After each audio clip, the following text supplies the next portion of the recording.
దేవుని వాక్యాన్ని మనం అందరం విందాం. దేవుడు మనకిచ్చిన సదవకాశాన్ని వినియోగించుకుందాం. చిన్న ప్రార్థన చేసుకుని దేవుని వాక్యపు మాటల్లోనికి వెళ్దాం. పరిశుద్ధుడైన ప్రియ పరలోకపు తండ్రి, మీ ఉన్నతమైన ఘనమైన నామానికి లెక్కలేని స్తుతి స్తోత్రములైనా ఈ యొక్క ఉదయకాల సమయంలో మీ సన్నిధానంలో చేరి మిమ్మల్ని ప్రార్థించి స్తుతించి నాయనా నీ మాటలను వినడానికి సన్నద్ధులమై ఆసక్తులమై మీ ఎదుట నిలిచి ఉన్నాం. ఇక్కడ చెప్పబడుతున్నది నా మాటలు కాదు నాయనా, నా యొక్క జ్ఞానం కాదు నాయనా, మీరే నాతో ఉండి మీ పరిశుద్ధాత్మ సహాయంతో మా అందరికీ కావలసిన విషయాలు నేర్పించండి. ఇదిగోనైనా తృప్తి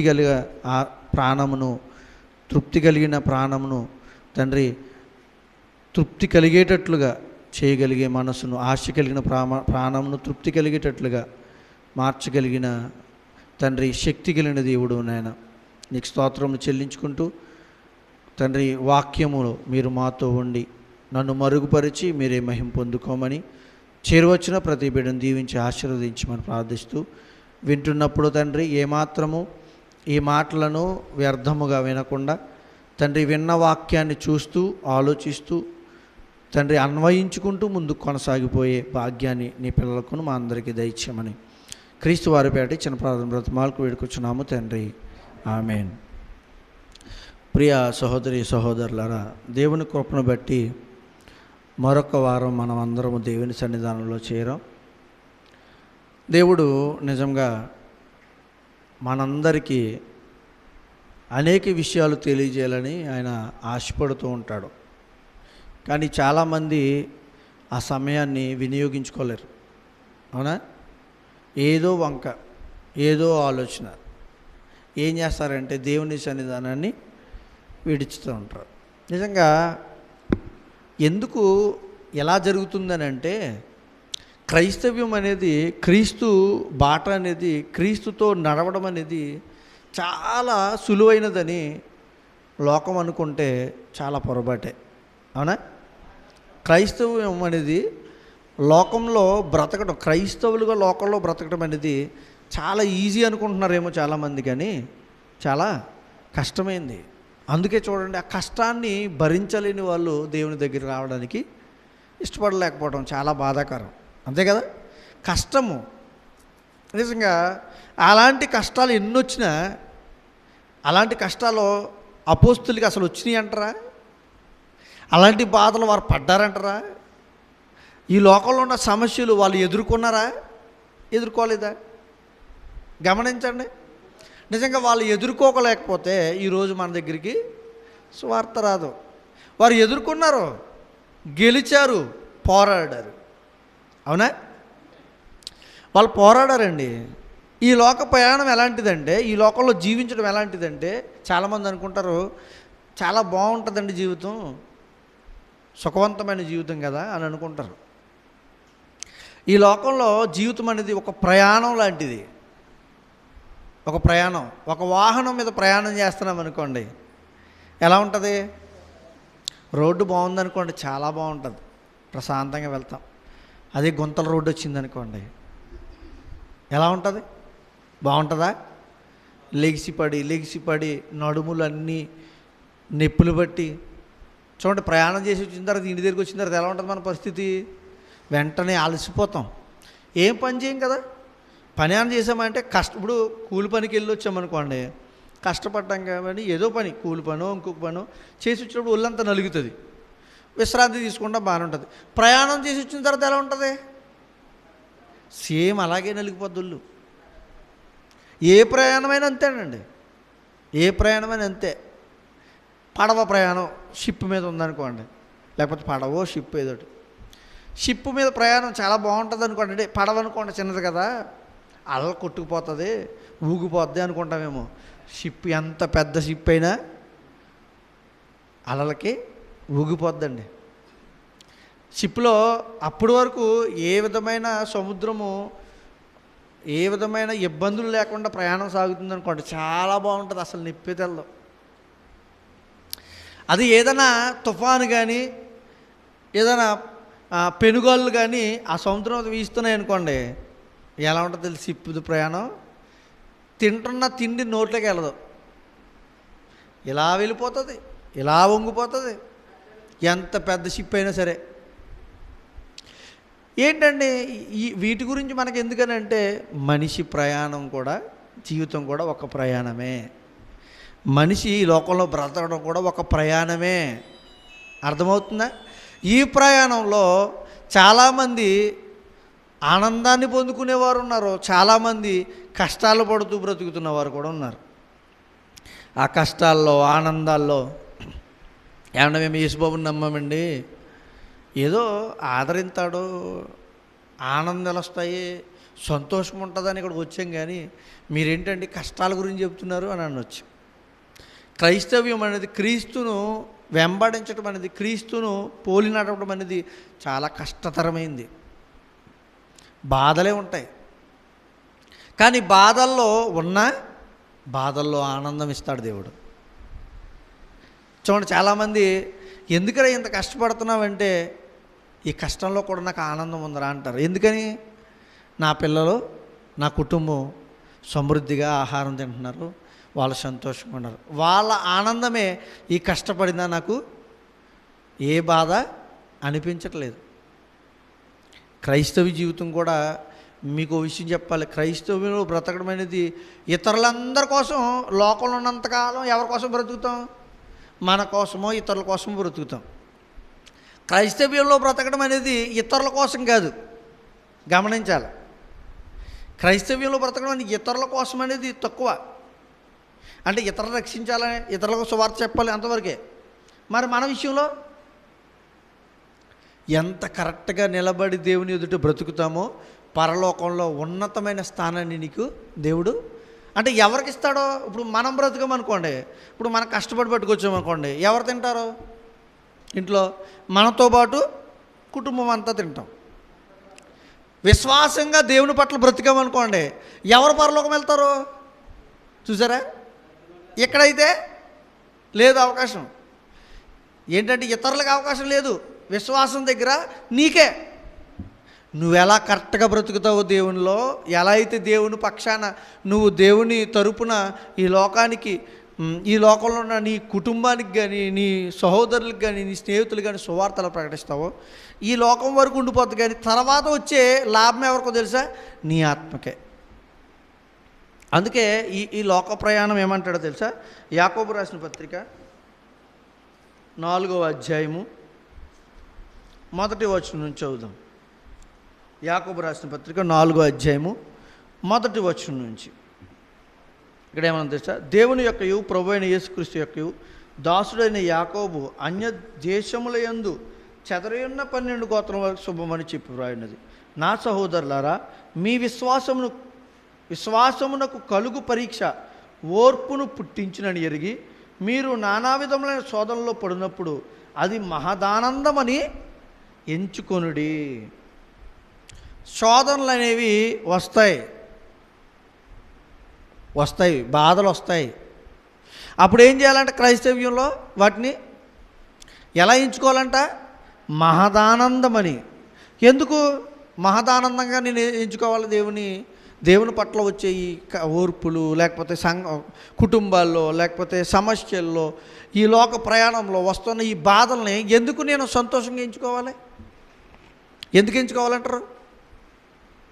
అంటే ఈ జీవిత ప్రయాణం ఎలాంటిదంటే కష్టంతో కూడుకుంది. కష్టపడకుండా ఏదైనా వస్తుందండి మనకి? తినడానికి ఆహారం ఏది రాదు. కష్టపడకుండా ఈ లోకంలో సాధించేది ఏది కూడా లేదు. ఏమండి, ఎక్కడెక్కడో ఏదో జాక్పాట్లాగా ఏదో తగిలిందంటే అది ఏదో ఎవరో ఒకరో ఇద్దరో, అది కూడా నిలబడేది కాదు, అవునా? కానీ కష్టపడితే మాత్రం వచ్చేది శాశ్వతంగా, అంటే నువ్వు జీవించినంతకాలం నీకు ఉపయోగపడుతుంది. అలాగే క్రైస్తవ జీవితంలో కష్టపడి వాక్య ప్రకారంగా బ్రతకడానికి, అంటే వాక్య ప్రకారం బ్రతకడం కష్టమేనా కాదా చెప్పండి? ఏమండి, ఈ లోకంలో ఈ ప్రయాణం వాక్య ప్రకారం బ్రతకడం ఎలాంటిదో తెలుసా? పోరాటం అంటే అర్థమేంటి? ఒకరితో ఒకడు దెబ్బలాడుకునేటట్లుగా ఉండేది పోరాటం. అంతేనా? పోరాటం అంతేనా? ఎలా ఉంటుందా? ఇంతకుముందు పోరాటాలు ఎలా ఉండే? రాజ్యాలు సంపాదించుకోవడానికి, లేకపోతే ఊర్లు చేదిక్కించుకోవటానికి ఏం చేసేవారు? ఈ రాజ్యం మీదకి ఆ రాజ్యము, ఆ రాజ్యం మీదకి ఈ రాజ్యాలు, పోరాటాలు ఉండేవి. ఇప్పటికీ జరుగుతున్నాయా? జరుగుతుంది కదా. అక్కడ పాలస్తీనా ఇజ్రాయెల్ మధ్య ఈ భూభాగం మాదంటే మాది, ఈ భూభాగం మాదంటే మాది, మీరు దాడి చేశారు కాబట్టి మేము దాడి చేస్తాం అనేది జరుగుతున్నాయి పోరాటాలు. సహజంగా లోకంలో పోరాటాలు ఉన్నాయి. ఎందుకు అవన్నీ ఉన్నాయంటే ఏదో సాధించాలని భూమి మీద. కానీ ఆత్మీయ జీవితంలో పోరాటం ఉందో చూడండి, ఇది భూమి మీద సంపాదించేది కాదు. క్రైస్తవ జీవితంలో పోరాటం అనేది ఉండదు చూడండి, ఇక్కడ ఏదో సాధించేది కాదు. అంటే ఇక్కడ ఉన్న బ్రతుకును సుఖవంతంగా ఆనందంగా బ్రతకడానికి మాత్రం కాదు. మరి ఈ పోరాటాలు వచ్చినప్పుడు మన జీవితం ఎలా ఉండాలి? ఈ పోరాటాలు వచ్చినప్పుడు నేను ఏం చేయాలండి? క్రైస్తవ జీవితంలో పోరాటాలు వస్తున్నాయి, అప్పుడు నేనేం చేయాలి? రక్షణ పొందాను, బాప్తిసం పొందాను, దేవుడిని నమ్మాను, దేవుని దగ్గరకు వచ్చి కూర్చుంటున్నాను, వాక్యం వింటున్నాను, ఇన్ని చేస్తున్నా, నాకు ఇంకా పోరాటం ఏంటండి? అయితే ఈ పోరాటం వస్తున్న నా బ్రతుకు ఎలా ఉంది, నేను ఏం చేయాలి అని దేవుడిని అడిగితే దేవుడు మంచి సమాధానం ఇవ్వడానికి ఇష్టపడతారు. దేవుడు మనకు మంచి సమాధానం ఇస్తారు. నిజంగా లోకంలో ఏదైనా పని చేయాలనుకోండి, మనకు తెలీదా పని, అప్పటి వరకు ఆ పని చేయలేదు, ఆ పని చూడలేదు, నేర్పడానికి ఉంటారు కదా, అంతేనా? ఏదైనా పని తెలియనప్పుడు ఆ పని చెప్తే చేసేస్తామా అంటే కొన్ని చెప్తే చేసేసి కాదు, కొన్ని చెప్పినా చేసేవి ఉండవు. ఒరే నీళ్ళు పట్టరా అన్నామనుకోండి, చిన్నపిల్లల్ని ఎలా పట్టుకొచ్చేస్తారు?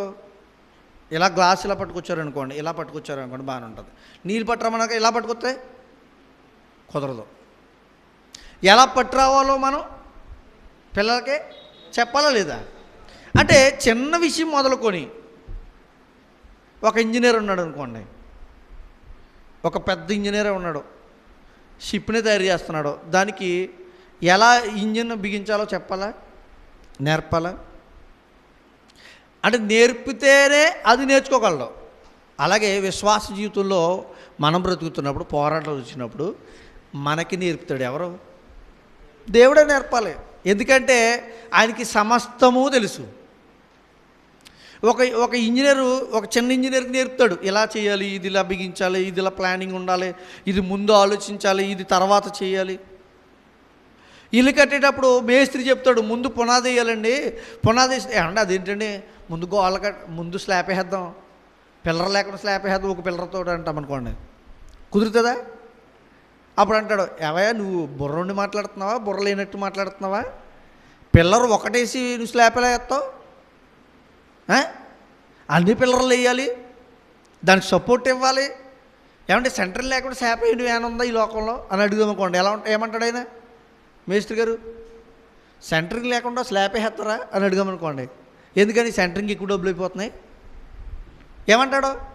ఒక బుర్రలేనోడా, పిచ్చోడా, అసలు స్లాబ్ ఎలా వేయాలంటే సపోర్ట్ కావాలి. అలాగే ఆత్మీయ జీవితంలో విశ్వాస జీవితంలో కొనసాగిపోతున్న మన బ్రతుకులకు ఈ పోరాటాలు వస్తున్నప్పుడు ఎలా బ్రతకాలో దేవుడే నేర్పాలి. ఎందుకంటే ఎంతటి పోరాటాన్నైనా దేవుడు మన తోడుంటే గెలవగలం. ఒకసారి ఒక వచనం చూద్దాం. తిమోతికి రాసిన రెండవ పత్రిక, తిమోతికి రాస్తూ రెండవ పత్రిక 4వ అధ్యాయము 7వ వచనాన్ని చదువుదాం. తిమోతికి రాసిన రెండవ పత్రిక 4వ అధ్యాయము 7వ వచనం. మంచి పోరాటము పోరాడి తిని నా పరుగు కడముట్టించి తిని. ఏం చేశాడంటే ఈయన పోరాడాడంట, పోరాటాన్ని కూడా కడముట్టించేశాడంట. అయితే ఇతను పోరాడడానికి ఒక సహాయం ఉంది. ఏంటది? ఆయన పోరాడడానికి సహాయం ఏంటో చెప్పనా? చూడండి, కింద చెప్తున్నాడు కదా, విశ్వాసము కాపాడుకొంటిని. మన పోరాడుతున్నప్పుడు మన కొన్ని సందర్భాల్లో జీవితాల్లో ఈ విశ్వాసాన్ని కోల్పోయే పరిస్థితులు వస్తాయి. ఎందుకురా ఇంకానా ఏం చేస్తున్నాడని ఈ దేవుడు మనకి? అవునా? అందరికీ ఆనందాలు ఉన్నాయి, గొంతులు ఉన్నాయి, హడావుళ్ళు ఉన్నాయి, ఎన్నెన్నో తెచ్చుకుంటున్నారు, ఎన్నెన్నో పెట్టుకుంటున్నారు, ఎంతో ఆనందంగా ఆర్భాటిస్తున్నారు. మరి మనకేంటి ఇలాంటివి లేవు అని బాధపడేవాళ్ళు ఉంటారా? మీ సంఘంలో క్రిస్మస్ చేయరేంటండి? మా సంఘంలో క్రిస్మస్ ఎలా చేస్తారో తెలుసా? ఏంటి ఇక్కడికి వచ్చినా కూడా మళ్ళీ క్రైస్తవంలోకి వచ్చినా కూడా చూసారా మళ్ళీ సంఘాల మధ్య తేడాలో. ఎందుకు ఇలాంటివి వస్తుందంటే విశ్వాసాన్ని కాపాడుకోవాలి. మనం విశ్వాసం కాపాడుకుంటేనే ఈ పోరాటంలో గెలవగలము. ఎందుకంటే ఈ విశ్వాస నావలో చాలామంది ఏమంటారు పడిపోతున్నారు. ఏదో కలుగుతుందని వచ్చానండి యేసుక్రీస్తు దగ్గరికి, నాకేమీ రాలేదండి. నా పిల్లల కోసం వచ్చానండి, నాకు పిల్లలు లేరని వచ్చానండి, ఇంకా పుట్టలేదండి. ఇంకెంతకాలం అండి? ఇప్పటికే 40 ఏళ్ళు దాటేసినాయి నాకు. సారా అబ్రహాం విషయంలో ఆలోచిస్తే ఏంటండి అతని జీవితం ఎంత, మనం ఎంత? 100వ సంవత్సరంలో పిల్లలనా? నిజంగా అతనుకున్న వేరియేషన్ అంటే అతనుకున్న ఓపికను మన ఓపికతో ఒకసారి గుణించుకుంటే ఏమన్నా సరిపోద్దండి? మరి అంటే ఈ పోరాటంలో ఏం చేయాలో తెలుసా? విశ్వాసాన్ని పోగొట్టుకోకూడదు. ఈ జీవిత పోరాటంలో, ఈ విశ్వాస పయనంలో, ఈ యొక్క క్రైస్తవ జీవితంలో వచ్చేది ఏంటంటే విశ్వాసాన్ని పోగొట్టుకునే సమయం వస్తుంది, విశ్వాసాన్ని వదులుకునే పరిస్థితులు వస్తాయి, ఎన్నో అడ్డంకులు వస్తాయి. వెళ్తున్నావు అక్కడికి వెళ్తే నీకు ఇదవ్వం, ఇంకా రాబోయే రోజుల్లో ఇంకా కష్టంగా రాబోతుంది జీవిత ప్రయాణం, క్రైస్తవ జీవితం తెలుసా? నువ్వు అక్కడికి వెళ్తున్నావా? అయితే నువ్వు ఆ పక్కుండు. నువ్వు యేసు దేవుడి దగ్గరికి వెళ్తున్నావా? అయితే నీకు తగదిది, నువ్వు ఆ దూరంగా ఉండు. వేరు చేసేస్తారు, పోరాటాలు వస్తాయి. అప్పుడేమనిపిస్తుందండి, ఇదేంటి నిజదేవుడిని నేను నమ్మను, అయినా కూడా మనుషుల మధ్య నాకు విలువ లేదేంటి అని బాధలు వస్తాయి. నిజదేవుడిని నేను ఆశ్రయించాను, అయినా కూడా నాకు ఎందుకు ఇలాంటి కష్టాలు వస్తున్నాయి? ఇదంతా ఏంటో తెలుసా? పోరాటం. అప్పుడే నువ్వేమి నిలబెట్టుకోవాలి? నీ విశ్వాసాన్ని కాపాడుకోవాల్సిన బాధ్యత ఎవరికి ఉందో తెలుసా? ఎవరో చేయరు, నువ్వే. అందుకే అన్నాడు ఇక్కడ పౌలు గారు, ఏం చేశాడంట? మంచి పోరాటం పోరాడాడంట. అంటే చెడ్డ పోరాటం కూడా ఉన్నదా లోకంలో? అర్థమైందా? చెడ్డ పోరాటం కూడా ఉంది. ఎలా చెప్పనా? ఒకవేళ నిజంగా క్రైస్తవుడమే నమ్మము, ఎంతోమంది గొడవకు వస్తారనుకోండి, ఏదో విషయంలో మనల్ని వ్యతిరేకిస్తున్నారనుకోండి, అప్పుడు చెడ్డ పోరాటం చేసేస్తాం. నీకేం తెలుసురా అని అతని మీద దాడికి వెళ్ళటము. అంటే నీకు సత్యం తెలిసినా నీ సత్యాన్ని చెప్పడం ఎలా వస్తుందంటే అప్పుడు కోపం రూపంలో చూపించామనుకోండి, అది మంచి పోరాటం కాదు. అదే పోరాటం అవుతుంది, చెడ్డ పోరాటం. ఇక్కడ ఈయనైతే నేను మంచి పోరాటం పోరాడాను అంటే ఎన్ని కష్టాలు పడ్డాడో తెలుసా? ఏమండే యేసుక్రీస్తు ఎన్ని కొరడా దెబ్బలు తిన్నారు? మరి పౌలు గారు ఎన్నిసార్లు అండి? ముమ్మారు కొట్టబడుతూనే అంటాడు. వాడ పగిలి బాధపడ్డాడంట, ఆహారం లేదంట. ఇదంతా ఏంటి? దేనికోసం పోరాడాడైనా? ఇల్లు కట్టుకోవడానికా? డబ్బు సంపాదించుకోవడానికా? కుటుంబాన్ని ఉన్నత స్థితిలో పెట్టుకోవడానికి పోరాడా? ఆ విశ్వాసాన్ని కాపాడుకున్నాడా? కాదు. సువార్తను ఈ ప్రపంచానికి పంపడానికి, సువార్తను మనందరికీ. ఇప్పుడు మనం బైబిల్ చదువుతున్నామే, ఈ బైబిల్ రావడానికి ఎంతో కష్టపడ్డారు ఎంతోమంది. కష్టపడడంలో వారి విశ్వాసాన్ని ఏమాత్రము కోల్పోలేదు. ఎందుకు చెప్పనా? ఎప్పుడు మనం పక్కనే ఉంటేనే మనం ఏదైనా పని చేయగలుగుతాం, పక్కన ఉంటేనే ఏదైనా మనం పని చేయగలుగుతాం. ఇప్పుడు యజమానుడు అనుకోండి, ఏదైనా పని జరుగుతుంది అనుకోండి, యజమానుడు వచ్చి దగ్గర ఉన్నాడు అనుకోండి, పని ఎంత బాగా చేస్తాం? చాలా స్పీడ్గా చేస్తాం. యజమానుడు పక్క వెళ్ళాడు అనుకోండి, ఒకవేళ ఉదాహరణకు చెప్తున్నాను, పనివారు ఏం చేస్తారంటే దొంగ పని వాళ్ళు ఉంటారు, పక్కకి కూర్చుంటారు, బద్దకిస్తారు. ఇప్పుడు యేసుక్రీస్తు వారు మనతో ఉన్నారనుకోండి, ఇప్పుడు మనకు కనపడతారు, ఆయన కనపడరు. మనతో ఉండి లేపి నిలబెట్టి నడు నువ్వు చెయ్యి శివార్త అని చెప్తారా? అలాగా కనపడినట్టుగా లేదు, పక్కన లేరు. కానీ చేయాల్సిందేంటి? సువార్త చేయాలి, వాక్యం ప్రకటింపబడాలి. కనబడని యజమానుడు మన దగ్గర ఉన్నాడు. అయినా కూడా ఎలా ఉండాలి ఈ విశ్వాసం పోరాటంలో? అక్కడైతే కనబడే యజమానుడు పని చేస్తున్నావు, కనబడని యజమానుడు నీ దగ్గర ఉన్నప్పుడు నువ్వు పోరాడుతూ వెళ్తున్నావు. చూడండి, ఈ పోరాటం చాలా గొప్పది. కనబడకుండా నీ యజమానుడు ఉన్నాడు. ఏమండి, విశ్వాసాన్ని మాత్రం పోగొట్టుకోకూడదు. ఎందుకంటే ఇప్పుడు అందరికీ చూపించాలంటే నీ దేవుణ్ణి ఎలా చూపించగలదు? చాలామంది అయితే ఇదిగో అలాగా ఇలాగని చెప్పగలరు.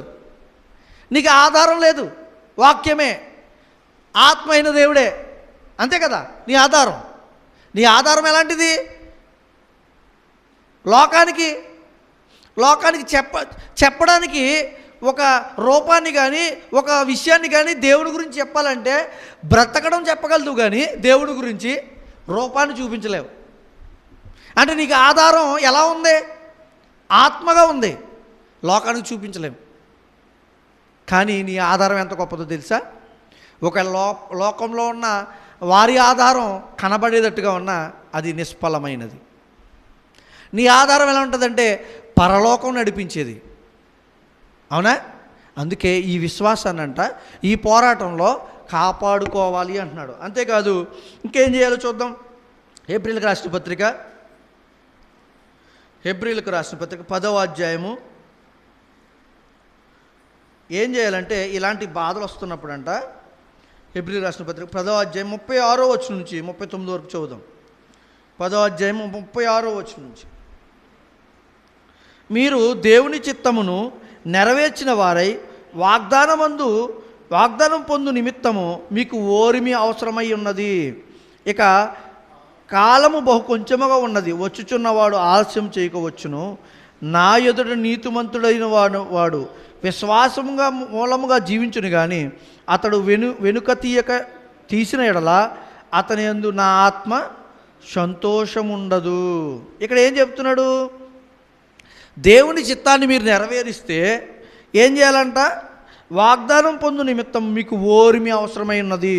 మీ దేవుని గురించి మీరు చెప్పాలంటే, ఇతరులకు అర్థం కావాలంటే, ఎలా చెప్తే అలా చెప్తే ఏదో మాయ చేసి చెప్పేది కాదు దేవుని గురించి. అవునా? మీకు కావాల్సింది ఏంటంటే ఓపిక కావాలి. ఎందుకనంటే ఇక కాలము బహు కొంచెంగా ఉన్నది, దేవుడు రాబోతున్నాడు. అప్పుడు ఆయన వచ్చినప్పుడు భూమి మీద ఉన్న సమస్త జనులు తెలుసుకుంటారని ఉందా లేదా? తెలుస్తుందా? భూమి మీద ఉన్నవారు కానీ చనిపోయిన వారు కానీ యేసుక్రీస్తు వారి రాకల్లో చనిపోయిన వారేమో లేపబడతారు. అప్పుడు వారు తెలుసుకోరా క్రీస్తు గురించి, నువ్వు చెప్పే దేవుని గురించి? ఎప్పుడు అర్థమవుతుంది వాళ్ళకి? ఆఖరి క్షణంలో. అప్పుడు వరకు మన ఇలాంటి పరిస్థితి ఎరిగిన వారమై మనం ఏం చేయాలంటే విశ్వాసాన్ని కాపాడుకోవాలి. ఈ ప్రయాణంలో ఈ యొక్క పోరాటం జీవితంలో నీ విశ్వాసాన్ని కాపాడుకోవాలి. ఎందుకంటే దేవుడు ఉన్నాడు, రాబోతున్నాడు ఆయన. అప్పటి వరకు మనం స్థిరంగా నిలబడాలంట. అందుకే ఏమంటున్నాడు ఇక్కడ? రాబోతున్నవాడు ఇక కాలము బహు కొంచెముగా ఉన్నది, వచ్చుచున్నవాడు ఆలస్యము చేయకవచ్చును. లేట్ లేదు. ఈ మాటని రాసింది ఎప్పుడో తెలుసా? ఈ మాట రాసిందే తెలుసు, లేట్ అని. ఆలస్యము చేయడు, లేట్ చేయడు అని ఎప్పుడు రాశారు తెలుసా?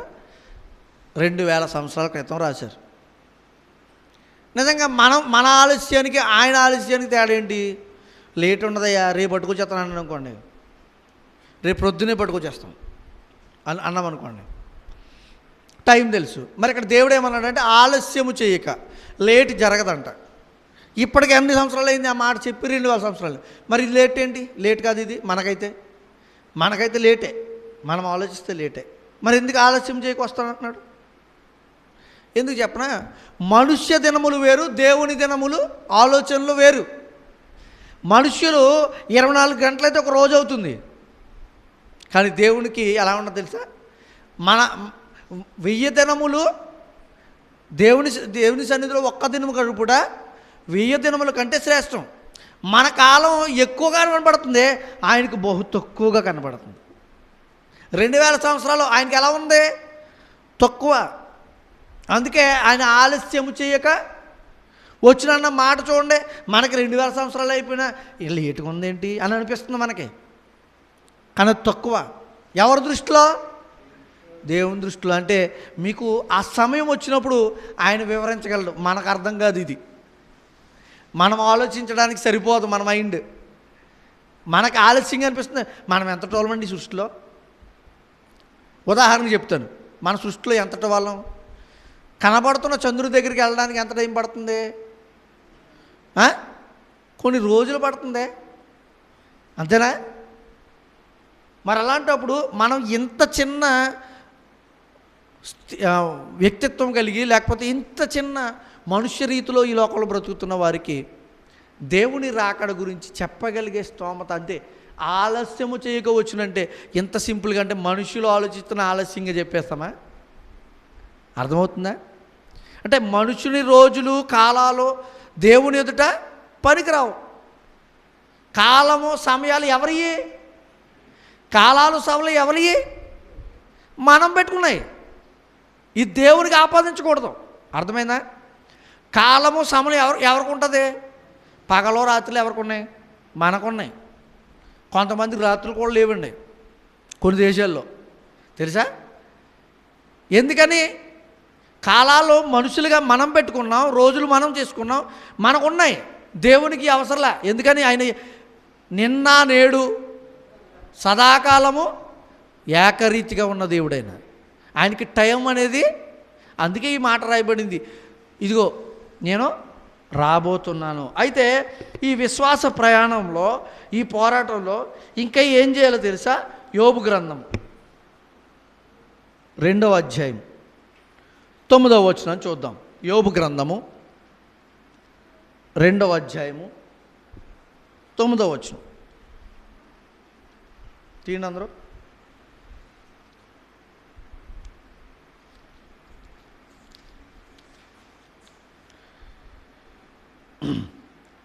అతని భార్య వచ్చి, నీవు ఇంకనూ యథార్థతను వదలకుందువా? దేవుని దూషించి మరణము కమ్మనెను. ఇక్కడ ఏంటంటే, మన జీవితాన్ని బట్టి, ఈ పోరాట జీవితంలో మన జీవితాన్ని బట్టి, మనకు వచ్చిన కష్టాలను బట్టి మీరు ఎప్పుడు కూడా దేవుణ్ణి నిందించకూడదు. నిందించడం అంటే దేవుణ్ణి ఎప్పుడు నిందిస్తాం మనం? దేవా నాకు ఈ కష్టాలు నాకే రావాలా? నిందేనది? నిందేనా? దేవా నా కుటుంబంలోనే ఇలాంటి సమస్య రావాలా? నిందేనది? ఇక్కడ భార్య అది చెప్తుంది, నీకు కష్టం వచ్చింది కదా, నీ దేవుణ్ణి నిందించి వెళ్ళి చచ్చిపో. ఎంత బాధాకరమైన విషయం చూడండి. ఒక భర్తను ఓదార్చవలసిన భార్యే ఇలాంటివి చెబుతుంది. ఈ పోరాట జీవితంలో ఎలా ఉంటుందో ఆలోచించి, క్రైస్తవ జీవితంలో. యోబు గారి భార్య అంటుంది, వెళ్ళి దేవుని దూషించే చచ్చిపో అంటుంది. ఎందుకని? అతనితో ఉండడం ఇష్టపట్ల. మరి ఈ పోరాట జీవితంలో కూడా, క్రైస్తవ జీవితంలో కూడా చాలామంది ఏమనుకుంటున్నారంటే, దేవుని దూషించేసి, దేవా నీ వల్ల నాకు ఈ బాధలు వచ్చినాయి, ఇంత విశ్వాసంగా బ్రతుకుతున్నానే, అవునా, ఇంత కష్టపడుతున్నానే, నీ సేవలో ఇంత పోరాటంగా ఉన్నానే, ఇంత బాధలు పడుతున్నానే, ఒక తప్పుడు పని కూడా చేయట్లేదు, ఒక తప్పుడు మాట కూడా మాట్లాడట్లేదు, ఇంత యథార్థంగా బ్రతుకుతున్నాను, నాకు ఎందుకు రావాలి కష్టాలు, నువ్వెందుకు ఇస్తున్నావు అని అడిగిపోతున్నారు. ఎప్పుడూ కూడా అలాగా చెయ్యొద్దు అంటున్నాడు. అదే చెప్తున్నాడు ఇక్కడ. నిందించొద్దు. మనుషుల్ని కానీ, ఇతరులను కానీ, దేవుణ్ణి కానీ నువ్వు నీకు వచ్చిన బాధలను బట్టి నిందించొద్దు. ఎప్పుడు? ఈ పోరాట ప్రయాణంలో. ఎందుకంటే ఇవన్నీ మనం తెలుసుకుంటున్నామంటే, ఈ జీవితంలో మనం కొనసాగిపోతున్నప్పుడు మనకి ఎలాంటి సమస్యలు ఎదురవుతున్నాయి, మన జీవితాల్లో ఇలాంటి బాధలు వస్తున్నాయి, ఇలాంటి పరిస్థితులు ఎదుర్కొంటున్నాం, చూస్తున్నాం. అప్పుడు మనకి ఆ పరిస్థితులను బట్టి మనకి ఈ వాక్య ఆధారం లేదనుకోండి, మనం ఎలా పడితే అలా మారిపోతాం, విశ్వాసంలో కొనసాగిపోలేం. అందుకే ఇక్కడ చెప్తున్నాడు. మరొక మాట కూడా చూద్దాం. సంఖ్యాకాండ గ్రంథము 11వ అధ్యాయము సంఖ్యాకాండ గ్రంథము 11వ అధ్యాయము 10వ వచనం నుంచి 11వ అధ్యాయం 10వ వచనం నుంచి జనులు తమ తమ కుటుంబములలో ఎవరి గుడారపు నొద్ద వారు ఏడ్వగా మోషే వినెను. కోపము బహుగా మోషే వినెను, యెహోవా కోపం బహుగా రగులుకొనెను. వారు ఏడ్చుట మోషే దృష్టికి చెడ్డదిగా నుండెను. కాగా మోషే యెహోవాతో ఇట్లనెను, నీవేళ నీ సేవకుని బాధించితివి, నా మీద నీ కటాక్షము రానియక ఈ జనులందరి భారమును నా మీద పెట్టనెలా. ఏమండే ఇక్కడ ఈయన ఏం చేస్తున్నాడో తెలుసా? చాలామంది ఇతన్ని ఇబ్బంది పెడుతున్నారు. ప్రయాణంలో చాలామంది ఈయన్ని బాధ పెడుతున్నారు. ఎవరిని? మోషేని. ఐగుప్తు నుంచి వస్తున్నప్పుడు ఇశ్రాయేలీలు మాకు అది లేదు, మాకు ఇది లేదు. అప్పుడు మోషే ఎంత బాధపడుతున్నాడో తెలుసా? చూడండి ఇక్కడ ఏమంటున్నాడు తెలుసా? నేనే వీరిని కంటినా, పాలిచ్చి పెంచాడు తండ్రి పసిపిల్లలను మోయినట్లు నేను వీరి తండ్రులకు ప్రమాణపూర్వకంగా ఇచ్చిన దేశమునకు వీరిని నీ రొమ్మున ఎత్తుకొని పొమ్మని నాతో చెప్పుచున్నావు. ఈ సమస్త ప్రజలకు ఇచ్చుటకు మాంసం నాకెక్కడిది? వీళ్ళకి ఏం కావాలంటే ఎందుకనే మాంసం తినడానికి మాంసం లేదంట. ఎప్పుడు? ఐగుప్తు నుంచి ప్రయాణం అయ్యి ఎన్నో అద్భుతాలు చూశారు, మోసే చేసిన ఎన్నో కార్యాలు చూశారు. అయినా మోసేని మాకు అయ్యి ఇవ్వలేదు, ఇవ్వలేదు అని సరుక్కుంటున్నారు. అప్పుడు మోసే దేవుడి దగ్గర బాధపడుతున్నాడు. ఏం చేస్తున్నాడో తెలుసా? ఏమండి, ఇంత కష్టపడ్డాను కదా, నాకు ఎందుకు ఈ సమస్య రావాలి అంటే అర్థం ఏంటో తెలుసా? మనుషులకి ఏం కావాలో తెలుసా? ఏదైనా కష్టపడ్డాడు అనుకోండి, బా నా కుమారుడు ఎంత పని చేశాడో తెలుసా? ఏంటది? సానుభూతి కావాలి. అవునా? కష్టపడినోడికి విలువ ఇవ్వలేదనుకోండి, లోకంలో ఎలా ఉంటాం చెప్పండి? కష్టపడ్డ వాడికి విలువ ఇవ్వలేదనుకో, లోకంలో ఏమంటాం? ఇంత కష్టపడి చేశానండి ఈ పని, ఏమాత్రం గుర్తుందా? ఆడేమన్నా పిలిచి ఇస్తున్నాడు అంటామా? వస్తున్నాయి మనకి ఇలాంటి మాటలు వస్తుంటాయా? అయితే దేవుడు విశ్వాస జీవితంలో ఏమంటున్నాడు తెలిసి, ఈ ప్రయాణంలో పోరాటంలో నీ జీవితంలో నువ్వు ఇలాంటి ఆదరణ మనుషుల ద్వారా కోరుకోవద్దు. ఇక్కడ అదే చెప్తున్నాడు. ఇక్కడ మోసే దేవుణ్ణి అడుగుతూ ఇక్కడ ఏమంటున్నాడు? ఈ సమస్త ప్రజలను ఒంటిగా మోయ నా వలన కాదు, అది నేను భరింపలేని భారము. ఇక్కడ ఏమంటున్నాడో తెలుసా? ఏమంటే నన్ను ఏమాత్రం వాళ్ళు దేవా నువ్వైనా కూడా పట్టించుకోవా నన్ను, వీళ్ళైనా అర్థం చేసుకోలేకపోతున్నారు నన్ను. అవునా? అంటే ఏం కోరుతున్నాడంటే, ఇంత కష్టపడుతున్నా నన్ను ఎంత హింసిస్తున్నారు చూడు. సానుభూతి లేదా? కుటుంబాల్లో కూడా మనం అప్పుడప్పుడు పెద్ద పిల్ల పని ఎక్కువ చేస్తుందండి, చిన్నపిల్ల చేయదండి అంటుంటారు. ఎన్ని చేసినా అంటే వారికి కనపడలేదేమో. చిన్నవాళ్ళు ఏమనుకుంటారు అప్పుడు, వీళ్ళకి ఎన్ని చేసినా ఇంతే అండి, నన్ను ఎప్పుడు పట్టించుకోరు. లేకపోతే పెద్దోడు విషయంలో చిన్నోళ్ళు అన్నా కూడా, చిన్నోడు ఎక్కువ పని చేస్తారండి ఇంట్లోనూ, పెద్దోడు చేయడండి. వాళ్ళు ఏమనుకుంటారు? నేను ఎంత పని చేసినా నన్ను గుర్తించట్లేదు, సానుభూతి అయినా చూపించట్లేదు. కానీ దేవుని ఈ యొక్క పోరాట జీవితంలో వస్తున్న సమస్యల విషయంలో నువ్వు ఎప్పుడు కూడా మనుషుల నుంచి ఆదరణ కోరొద్దు. ఎప్పుడు మనుషులు నాకు ఎప్పుడు ఈ విధంగా సానుభూతి చూపించట్లేదని నువ్వు బాధపడొద్దు అంటున్నాడు. ఎప్పుడు? ఈ పోరాట జీవితంలో, విశ్వాసంలో. క్రైస్తవ జీవితం అనేది పోరాటము, జాగ్రత్తగా గుర్తించండి. అయితే ఆనందాలు లేవా అంటే, ఈ పోరాట జీవితంలో కూడా నీకు ఏమివ్వగలడో తెలుసా? చాలామంది చూడండి, రోడ్డు మీద అక్కడక్కడ మనం చూస్తున్నప్పుడు మీకు అనిపించదో లేదు కానీ చిత్తు కాగితాలు, ప్లాస్టిక్ డబ్బాలు ఏరుకునే కొంతమంది ఉంటారు పిల్లలు. వాళ్ళ తల్లిదండ్రులు ఉంటారు. వాళ్ళ పిల్లలు చూడండి, ఎప్పుడు ఏడుస్తూనే ఉంటారా? నేను అప్పుడప్పుడు ప్రయాణం చేస్తున్నప్పుడు వాళ్ళు రిక్షా మీద తొక్కుకుంటూ వెళ్తూ ఉంటారు ఫ్యామిలీ. చూస్తుంటే వాళ్ళ నవ్వుతున్నప్పుడు ఆనందం చూస్తే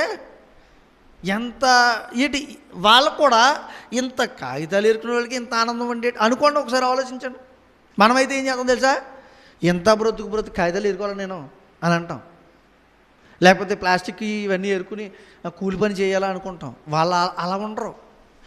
ఆ పని చేసుకుంటూ కూడా ఎలా బ్రతుకుతారు తెలుసా? సంతోషంగా బ్రతుకుతారు. ఏం తెలుసండి వాళ్ళకి అసలు?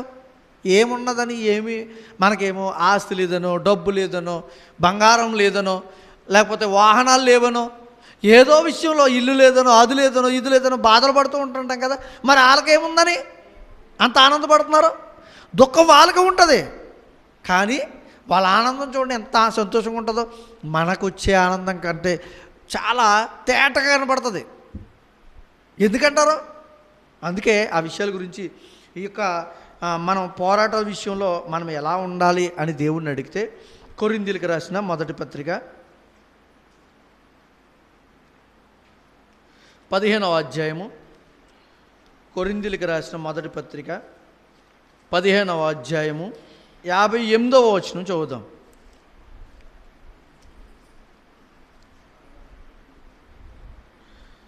15వ అధ్యాయం 58వ వచనం తీయండి.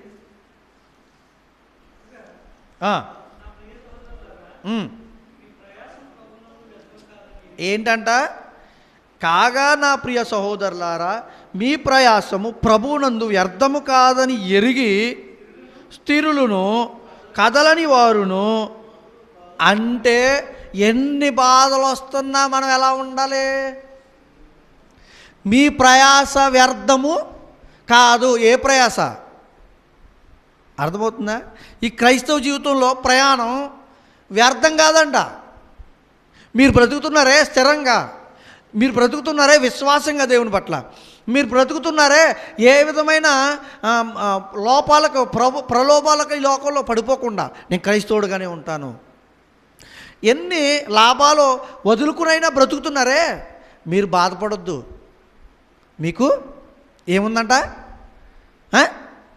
చదవండి అక్కడ ఏమున్నది అంటున్నాడు. మీ ప్రయాసము ప్రభువునందు వ్యర్థం కాదు. వ్యర్థమైపోదంట. అంటే ఈ ప్రయాణంలో మనకు పడుతున్న కష్టాలు ఉన్నాయి చూసారా? ఎవరు గుర్తిస్తారో ఈ కష్టాలని? దేవుడు గుర్తిస్తాడు. వ్యర్థం కాదని చెప్తుంది ఎవరో తెలుసు ఇక్కడ? మనుషులం కాదు. నిజంగాను కొన్ని సందర్భాల్లో రే నువ్వు ఆ పని చేసి పెట్టరా, నిన్ను చూస్తాను, నేను ఏదో తనలే అంటుంటారు కొంతమంది. జరుగుతుంటాయి మన సందర్భాలు మన జీవితాల్లో. అయిపోయిన తర్వాత ఏమంటాడంటే ఇది పట్టించుకోవడం. జరిగిన ఇలాంటి సందర్భాలు మన జీవితాల్లో ఉంటాయి అక్కడక్కడ కదా. అప్పుడు ఏమనిపిస్తుంది తెలుసా? ఎందుకు చేశాను, ఇంత కష్టపడ్డాను, ఏమని చూసాడా అంటారా? ఇప్పుడు మనం ఈ ప్రయాణం ఉందే, క్రైస్తవ జీవితం ప్రయాణం కష్టంగా ఉందే, బాధగా ఉందే, ఇన్ని ఇబ్బందులు పడుతున్నామే. అప్పుడు దేవుడు నీకు చెప్తున్నాడు ఏంటి తెలుసా? ఒకవేళ మనుషులైన మోసం చేస్తారేమో, దేవుడు మోసం చేసేవాడు కాదు. నీ ప్రయాణంలో నీకు వచ్చిన కష్టాల్లో, నీకు వచ్చిన ఇబ్బందుల్లో నువ్వు నిలబడ్డావే, స్థిరంగా ఉన్నావే, నీ ప్రయాసము వ్యర్థం కాదు. నేనున్నాను, అభయాన్ని ఇచ్చేవాడిని నేనున్నాను. ఎందుకో తెలుసా? ఈ సమస్తాన్ని సృష్టించింది ఎవరో తెలుసా? నీకు అభయం ఇస్తున్నాను నేనే అంటున్నాడు ఇక్కడ. నీ ప్రయాసం వ్యర్థం కాదు. మీరు పాడైపోరు, నాశనం అయిపోరు. మీకున్న బ్రతుకు విషయంలో, ఈ క్రైస్తవ జీవితం విషయంలో మీరేమీ బాధపడొద్దు. కష్టాలని భరించండి, ఓర్పు కలిగి బ్రతకండి. అయ్యా నేనున్నాను, మీకు ప్రతిఫలం ఇచ్చేవాడిని. మనుషులు ఎవడన్నా ఇస్తాడనుకోండి, నమ్మకం వద్దండి. దేవుడిస్తే అభయం. నిజంగా మీరు చెప్పండి, కడుపు నొప్పి వస్తుందండి, కడుపు నొప్పి వస్తుంది. మన ఇంటి పక్కన ఉన్న వ్యక్తి నీ కడుపు నొప్పి నేను తగ్గించేస్తాను, ఎందుకు మొన్న 10 మందికి కొత్తలో తగ్గించాను అన్నాడు అనుకోండి, ఏమనిపిస్తుంది మనకి?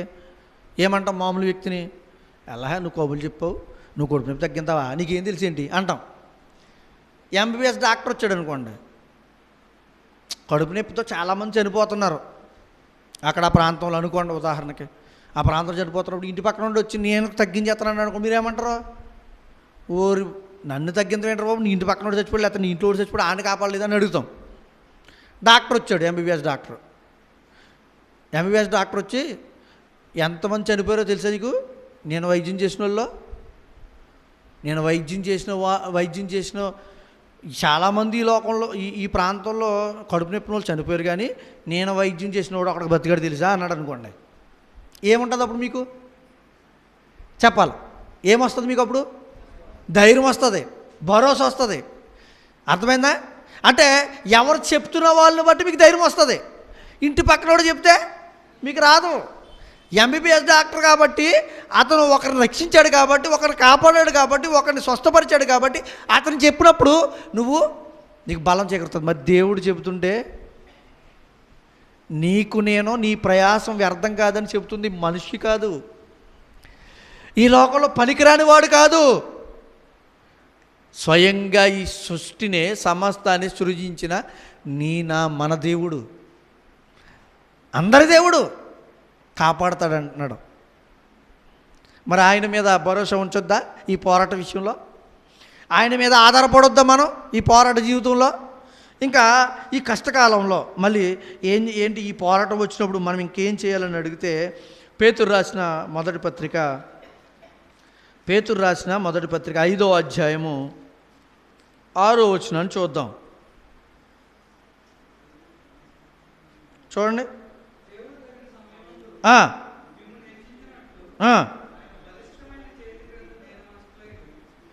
ఇక్కడ ఏం చెప్తున్నాడో తెలుసా? సమయం వచ్చినప్పుడు ఏమండి, దాహం వేసినప్పుడు నీళ్ళు కావాలా? దాహం లేనప్పుడు కూడా నీళ్ళు కావాలా మీకు? కదా. ఇప్పుడు మీరు ఉన్నారు, అందరూ నీళ్ళు తెచ్చుకున్నారా? తెచ్చుకోలే. ఎందుకు? వెళ్ళిపోతాం కదా, ఇది సమయం అయిపోయిన తర్వాత తాగుతాం కదా అని. అంటే దాహము కలిగినప్పుడు మీకు నీరు అవసరం. ఇప్పుడు మీకు అంతమాను దాహం వేస్తుంది అనుకోండి, మీరు ఏం చేస్తారు? నీళ్ళు తెచ్చుకుంటారు. ఇప్పుడు నాకు అవసరం కాబట్టి నేను తెచ్చుకున్నాను. అలాగే దేవుడు ఏం చెప్తున్నాడు తెలుసా? నీకు అవసరమైనప్పుడంట, చదవండి మళ్ళీ వచ్చును, తగిన సమయమందు. మనం ఏమనుకుంటాం? క్రైస్తవంలో బ్రతుకుతున్నాం, ఎంత పోరాటం చేస్తున్నాం, ఒక్క అబద్ధం మాట్లేదు, తప్పులు చేయట్లేదు, ఇంత నిజాయితీగా బ్రతుకుతున్నాం. ఏమంటే తప్పులు చేస్తున్న వాళ్ళు బ్రతుకుతున్నారు, మనం బ్రతుకుతున్నాం, వాళ్ళే మనకంటే ఆనందంగా ఉన్నారే అనుకుంటూ ఉంటాం మనం. దాన్ని బట్టే మీకు చెప్తున్నాడు, తగిన కాలంలో మిమ్మల్ని హెచ్చిస్తాను. మీరు అనుకున్నట్టుగా కాదు. దేవుని హెచ్చింపబడే పద్ధతి దేవుని ద్వారా ఎలా ఉంటుందో తెలుసా? ఈ లోకంలో ఈ మనుషులు ఇవ్వలేంది. గమనించాలి ప్రతి ఒక్కరు. మనుషుడు ఇవ్వలేని దానికంటే గొప్పది దేవుడిచ్చేది. అవునా? తగిన కాలమందు, అంటే లోకంలో కూడా బ్రతకడానికి ఎన్నో అవసరమే, మనకి ఎన్నో అవసరమే. ఇప్పుడు చిన్న బిడ్డ ఉన్నాడండి, ఒక పుట్టి 5 నెలలు 6 నెలలు అయింది. వాడికి తండ్రి ఏం చేశాడంటే పెళ్లి టైంకి సూట్ కొనేసాడు. ఎప్పుడు? పుట్టి 6 నెలలు అయిన తర్వాత పెళ్లి టైంకి కావాల్సిన సూట్ కొనేసాడు అనుకోండి. మీరేమంటారు?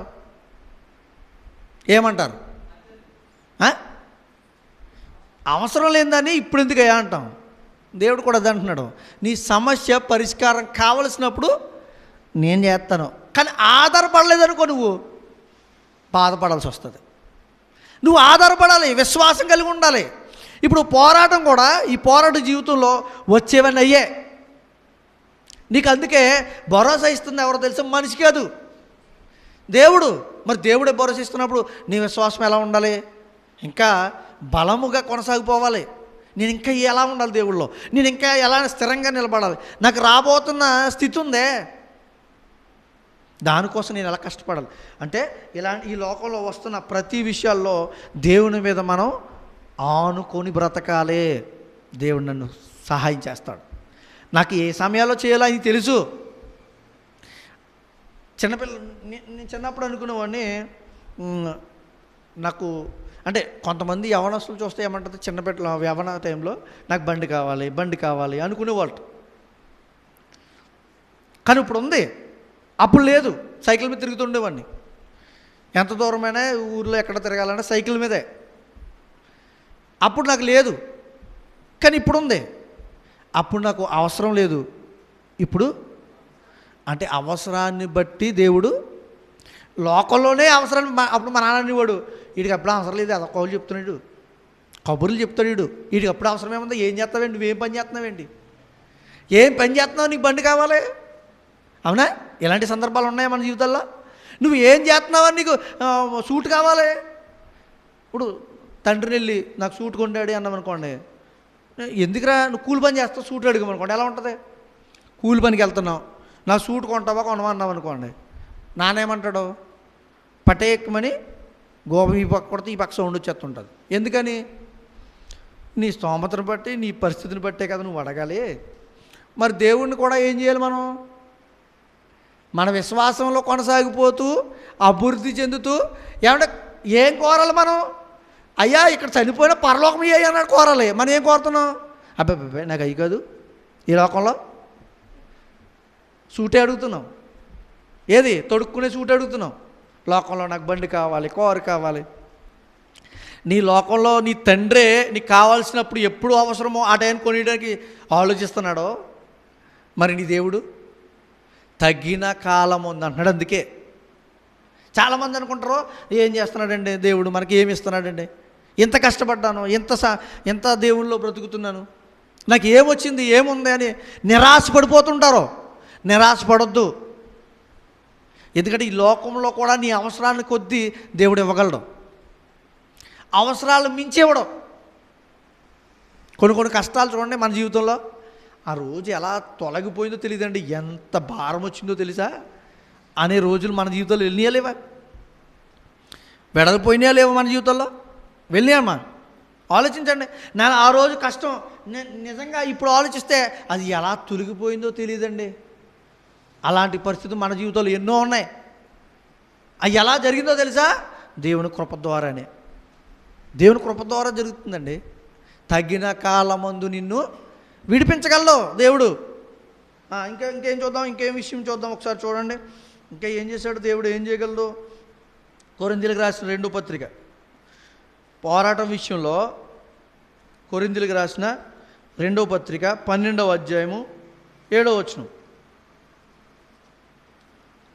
కొరింథీయులకు రాసిన 2వ పత్రిక 12వ అధ్యాయము 7వ వచనం నుంచి 10వ వరకు చదువుదాం.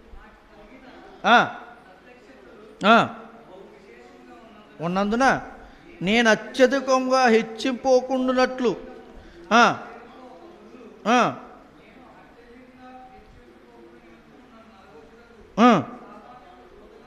ఉంచబడను. నేను ఎప్పుడు బలహీనుడను అప్పుడే బలవంతుడు కనుక క్రీస్తు నిమిత్తము నాకు కలిగిన బలహీనతల్లోనూ నిందల్లోనూ ఇబ్బందుల్లోనూ హింసల్లోనూ ఉపద్రవంలో నేను సంతోషించుచున్నాను. కష్టాల్లో మీకు ఇందాక చెప్పాను, కష్టం వచ్చినప్పుడు పౌలు గారు సువార్త ముందు, ఆయన బ్రతుకు ముందు, ఆయన దేవుని పట్ల చూపిన కృప విధేయత ముందు మనం ఎంత టోలు? ఏమండి ఎంత కష్టపడ్డాడో తెలుసు. ఆయన చాలా కష్టపడ్డాడు పౌలు గారు. అలాంటి ఆయన ఏమంటున్నాడంటే, నా బాధల్లో దేవా నాకు ఎందుకు ఇచ్చేవి బాధ అని అడగడంట. ఎందుకని? బాధల్లో కూడా సంతోషం ఇవ్వగలిగిన దేవుడు ఆయనతో ఉన్నాడు. నీకు కష్టాలు వస్తున్నాయి, ఇబ్బందులు వస్తున్నాయి, అప్పుడు నువ్వు దేవుడి మీద ఆనుకున్నావు అనుకోండి, ఆ బాధల్లో కూడా నీకు ఓదార్పు కలుగుతుంది. ఏం కాదు, ఈ పర్వాలేదు తొలగిపోతాయి, ఎప్పుడు ఉండేవి కాదు అని నీకు ఆధారణ ఇస్తాడు దేవుడు. ఆధారణ ఇస్తాడు. ఎప్పుడు ఆయన మీద అనుకోవాలి. ఎప్పుడు ఈ పోరాడుతున్న ఈ జీవితంలో, ఈ విశ్వాసపు జీవితంలో నీకు సహాయం చేసేవాడు ఆయనే. ఎప్పుడండి అని అడిగారు అనుకోండి, మన మరణం ఎప్పుడు మనకు తెలీదు. దేవుడు సహాయం ఎప్పుడు? తగిన కాలమందు. పౌలు గారు అలాగే చెప్తున్నాడు. నేను ఎన్నో బాధలు పడ్డాను, ఎన్నో సమస్యల్లో ఇక్కుల్లో ఇరుక్కున్నాను, బాధలు పడ్డాను. ఏ విషయంలో తెలుసా? సువార్త విషయంలో. మనం ఏ విషయంలో పడ్డాం బాధలు? మన జీవితం విషయంలో. మనం దేనికోసం అడుగుతున్నాం దేవుని సహాయం? మన జీవితం కొరకే. మరి ఆయన కోరిన దానికి మనం కోరిన దానికి తేడా ఉందా లేదా? ఉంది. పోరాటం కలిగిన ఈ జీవితంలో ఏమండి దేవుడు మంచి ఆలోచనలు ఇస్తాడు. ఎలా తెలుసా? దేవా నువ్వు నాకు సహాయం ఉన్నావు. ఈ పోరాట జీవితంలో ఏం చేయాలంట? నువ్వు నాకు సహాయం ఉన్నావు అని ముందుకు కొనసాగాలి. అందుకే ఈయన కష్టాల్లో కూడా సంతోషాన్ని అనుభవిస్తున్నాడు. ఎలా అంటే దేవుడు నాకు తోడుగా ఉన్నాడు కదా అని ఆయన హృదయంలో నిశ్చలమైన, ఏమంటే చలించిపోలేని, ఏమంటే తప్పుపోలేని విశ్వాస జీవితాన్ని, స్థిరమైన విశ్వాస జీవితాన్ని కొనసాగిస్తూ ఉన్నాడు పౌలు గారు. ఇంకా ఇంకొక విషయాన్ని చూసుకుని మనం ముగించుకుందాం. తెస్సలోనికి రాసిన మొదటి పత్రిక 5వ అధ్యాయము 16వ వచనం చూద్దాం. 16-18 వచనాలు. ఏం చేయాలంటే ఈ కష్టాలు వచ్చినప్పుడు, పోరాటాల్లో ఈ కష్టాలు వచ్చినప్పుడు, బాధలు వచ్చినప్పుడు మనం ఏం చేయాలంట ఇక్కడ చెప్తున్నాడు. ప్రార్థన చేయుడి, ప్రతి విషయమందును కృతజ్ఞతాస్తుతులు చెల్లించుడి. చూసారా ఏం చేయాలంటే మనం ఈ కష్టాల్లో, బాధల్లో, దేవా నాకు ఎందుకు ఇచ్చి కష్టం, నేను తట్టుకోలేకపోతున్నాను అని అనొద్దంట. ఏ బాధ వచ్చినా, ఎలాంటి పరిస్థితి వచ్చినా దేవునికంట, దేవా నీకు స్తోత్రము, నాకు ఈ పరిస్థితి ఇచ్చావంటే దీని వెనకాల ఏదో నాకు మేలును దాచించావు. ఈ కష్టం వచ్చిందంటే ఏదో సులువుగా కాదు, ఈ కష్టం వెనకాల నాకు ఆనందాన్ని ఇవ్వబోతున్నావు. ఈ సమస్య వచ్చిందంటే ఈ సమస్య వెనకాల మళ్ళీ అలాంటి సమస్య రాకుండా చేయగల దేవుడు నువ్వు నాకున్నావు. ఈ కష్టమైన ఈ పోరాటంలో దేవుడు మనకు తోడని నమ్మాలండి. ఆయన మీద ఆనుకోవాలి, ఆయన ఆశ్రయించాలి, ఆయన అడగాలి, ఆయన బ్రతిమాలుకోవాలి, ఆయనతో జీవించాలి. ఈ లోకంలో చాలామంది దేవుని గురించి సరైన స్థితి లేదు, కానీ నీకు దేవుని గురించి గొప్ప ఆత్మీయ స్థితి ఉంది. దాన్ని బట్టి నువ్వు దేవుణ్ణి మహింపరచాలి. నిజంగా మనం కృతజ్ఞతాస్తుతులు చెల్లించాలంటే దేవుని ఎదుట ఏ సమయమైనా చెల్లించవచ్చా? ఆలోచించండి. ఆ దేవుని గురించి ఆలోచించి మనం కృతజ్ఞతాస్తుతులు దేవునికి చెల్లించాలంటే, దేని గురించి చెల్లించాలంటే నాకు ఏమి ఇచ్చాడండి అని అనుకుందాం. మామూలు ఉదాహరణకి కిడ్నీలు మనకు బాగా పనిచేస్తున్నాయి కదా శరీరంలో. కిడ్నీలు పోయిన ఏం చేస్తారు?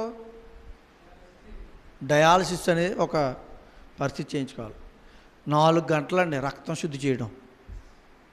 4 గంటలు ఈ రక్తాన్ని అంతా మిషన్లోకి వెళ్ళి శుద్ధి చేసి మళ్ళీ వస్తుంది. ఎంత బాధాకరమైన పరిస్థితి తెలుసా?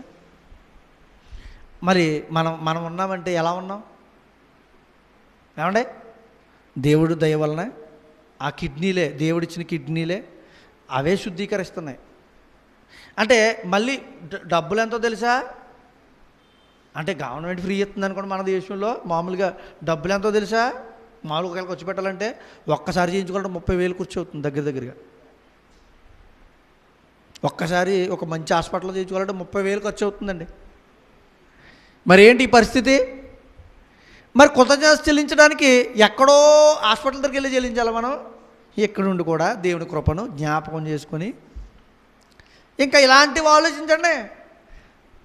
ఈ సమయంలో ఇప్పుడున్న పరిస్థితి రోజుల్లో ఎంతోమంది హాస్పిటల్లో బాధపడుతున్న వారు ఉన్నారు, ఇప్పటికీ అనారోగ్యాలతో బాధపడుతూ. మరి మనమైతే దేవానికి స్తోత్రం నాయనా, స్తోత్రం నేను చెప్పాలా లేదా? అంటే ప్రతి సమయమందును, అందుకంటాడు ప్రతి సమయమందు మీ కృతజ్ఞతాస్తుతులు చెల్లించండి. ఈ పోరాట జీవిత విషయంలో ప్రయాణంలో ఉన్నారే క్రైస్తవంలో, మీరేమాత్రం బాధపడొద్దయ్యా, మీరేమాత్రం దిగులు చెందొద్దు. నేనున్నాను ఆశ్రమికు. కష్టపడండి, బాధనైనా భరించండి, ఓపిక కలిగి ఉండండి. ఎన్ని చెప్పాడండి మనకు దేవుడి విషయాలు ఈరోజు. ఏమండి కష్టాలు, పోరాటాలు వచ్చినప్పుడు మనం ఎలా ఉండాలంటే విశ్వాసాన్ని వదులుకోకూడదు. ఇంకా ఏం చేయాలి? విశ్వాసం నుండి తొలగిపోకూడదు, వెనక్కి వెళ్ళిపోకూడదు. రక్షణలోకి వచ్చాం, బాప్తిసం పొందాం, ఏం చేశాడు ఈ దేవుడని వెనక్కి వెళ్ళిపోకూడదు. ఏమంటే ఇంకా సమస్యలు బట్టి ఇతరులని, మనకు వచ్చిన బాధను బట్టి ఇతరుని, దేవుణ్ణి కానీ ఎప్పుడు నిందించకూడదు. ఎందుకు నాకు ఈ సమస్య రావాలి, ఎందుకు నాకు ఈ బాధ రావాలి నువ్వు బాధపడకూడదు. దానిలో కూడా నువ్వు కొత్త విధమైన దేవుని ప్రేమను చూరగొనడానికి, దేవుని అద్భుతాన్ని నీ జీవితంలో కలగడానికి నువ్వు ఎదురు చూడాలి. ఇంకా ఈ పోరాట విషయంలో మనం చూస్తే ఇంకా ఏం చేయాలి, ఈ పోరాటాలు వచ్చినప్పుడు మనం ఏం చేయాలని ఆలోచిస్తే మనం నేర్పడు కష్టాల్లో నిలకడగా ఉండాలి, స్థిరమైన విశ్వాసం కలిగి. అవునా? స్థిరమైన విశ్వాసం కలిగి ఉండాలా. ఇంకా మన స్థిర విశ్వాసమే కాదు, మనం దేవుని మీద ఆనుకుని బ్రతకాలి. నాకు దేవుడు ఉన్నాడు, ఏ కష్టం వచ్చినా తొలగిస్తాడు. నాకు దేవుడు ఉన్నాడు, ఈ లోకంలో ఎన్ని కష్టాలు వచ్చినా ఈ లోకం తర్వాత గొప్ప లోకాన్ని నాకు ఇవ్వబోతున్నాడు అని నమ్మాలి. ఇంకా ఏంటంటే మంచి ఆలోచనలు కలిగి మనం దేవునిలో కొనసాగిపోవాలి. మంచి ఆలోచనలు ఇప్పుడు చూసాం కదా, మనం ఎల్లప్పుడూ కృతజ్ఞతాస్తుతులు చెల్లిస్తూ దేవునిలో కొనసాగిపోవాలి. ఇది క్రైస్తవ జీవితం అండి. ఏ జీవితము? క్రైస్తవ జీవితం. లోకంలో ఎంతోమంది సంతోషంగా ఆనందంగా బ్రతుకుతున్నట్టుగానే ఉన్నారండి. జాగ్రత్తగా గమనించండి. లోకంలో చాలామంది వాళ్ళని చూస్తే మనకేమనిపిస్తుంది అంటే ఆనందంగా వారు ఉన్నారనిపిస్తుంది. మనకి కష్టాలు ఉన్నాయి, వాళ్ళకి కష్టాలు ఉన్నాయి. మన కష్టాల్లో ఆదరణ ఉంది, వాళ్ళ కష్టాల్లో ఆదరణ లేదు. ఇది తేడా. మన కష్టాల్లో దేవుడు మనకు ఆశ్రయంగా ఉన్నాడో వారికి ఆశ్రయంగా లేడు. దేవుడు మనకి సమాధానం ఇవ్వడానికి ఉన్నాడో వారికి సమాధానం లేదు. మనం అడిగితే బదులివ్వగలిగిన దేవుడు మనతో వాక్యం ద్వారా ఉన్నాడు. వారికి ఎంతకంటే గొప్పదేం కావాలండి మన జీవితంలో, ఈ క్రైస్తవ జీవితంలో, ఈ పోరాటంలో, ఈ బ్రతుకుదామా? అలాగా దేవుని మీద ఆశ్రయిద్దామా? దేవుని మీద ఆనుకుందామా?